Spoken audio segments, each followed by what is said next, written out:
Bonjour mes petits cookers, alors aujourd'hui l'ossobuco un peu à la tapenade, avec la sauce tomate bien sûr, à la provençale quand même.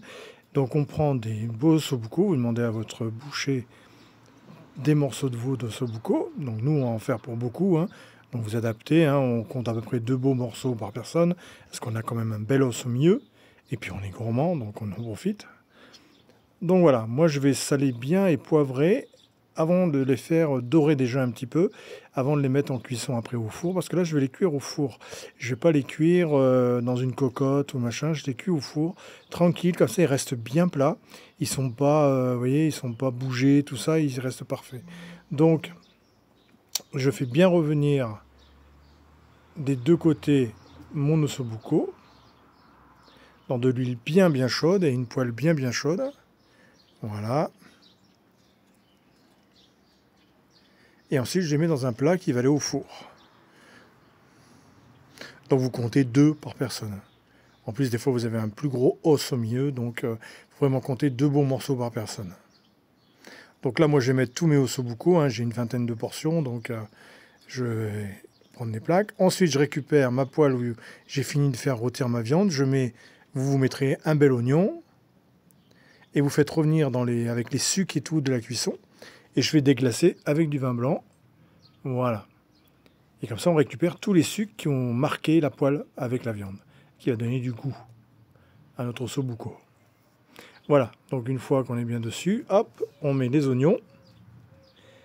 Et ensuite, vous allez voir, donc je fais un bouillon de volaille. Donc là, moi, je mets un bouillon de volaille en poudre, et vous mettez un cube, hein.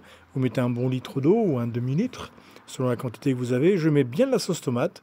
Donc vous achetez une bonne sauce tomate. Idéalement, les sauces tomates pizza, elles sont bien aromatisées, c'est très bon si vous ne la faites pas vous-même. Donc là, je mets dans mon bouillon de volaille pas mal de sauce tomate. Donc je fais, vous voyez, plus de bouillon, parce que comme ça va cuire longtemps, ça va évaporer. Je mets un peu plus de bouillon, mais je mets quand même beaucoup de tomates, hein. Donc voilà, il faut que ce soit bien couvert, hein, parce que ça va cuire pendant 2 heures au four, voire 2 heures et demie. Donc une fois qu'on a mis ça, je mets bien des herbes de Provence. Donc je mets tout dans ma sauce, hein, avant de mettre sur mon ossobuco, avant de mettre sur ma viande, pour que ce soit bien mélangé, qu'il y ait pas de couche où il y a un endroit où il y a plus de choses que d'autres. Je laisse vraiment. Donc là, je mets un petit épice italien, parce que c'est un épice, un mélange ducros, hein, donc qui est très parfumé. Mais vous mettez ce que vous voulez, tandoori, ras à la note, il n'y a pas de problème. Je mets une purée d'ail. Donc je mets une grosse, vous mettrez une petite cuillère à café d'ail. Moi, je mets une purée, hein, je fais une purée. Et là, je mets ma tapenade. Donc je fais une tapenade, j'ai juste mixé des olives noires, de l'huile d'olive, des herbes de Provence, de l'ail et un peu de basilic. Voilà, ça c'est ma tapenade toute simple. Et je la mets ensuite dans ma sauce. Je mets pas mal de persil également. Voilà.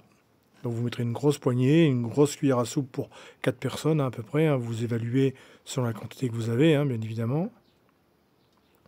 Et on mélange tout ça et on va le mettre sur notre viande, parce que là on a tous nos parfums qui sont bien mélangés. Donc là, au-dessus de la viande, comme on avait déjà salé toute la viande, il n'y a pas de problème. Donc là, je vais bien couvrir avec la sauce qu'on vient de préparer. Je vais mettre un couvercle, je vais mettre mon four à 180 degrés et je vais le laisser 2 heures et demie à cuire comme ça à couvert. D'accord? Et après, il n'y aura plus qu'à regarder, la cuisson sera juste parfaite. Il ne faut pas qu'il soit archi cuit, qu'il se casse quand on les prend, hein. Il faut qu'il soit fondant, mais qu'il reste quand même bien soudé. Donc là, je les mets, hop, au four, 2 heures et demie à 180. Et voilà le résultat. Ils sont juste cuits, ils sont parfaits, ils sont tendres, moelleux, et il n'y a plus qu'à se régaler avec des petites pommes de terre ou du riz ou ce que vous avez envie. Voilà, n'oubliez pas de partager un maximum la vidéo et de faire des commentaires, c'est ce qui fait des vues. Merci à vous et à bientôt. Merci les petits cookers. Ciao.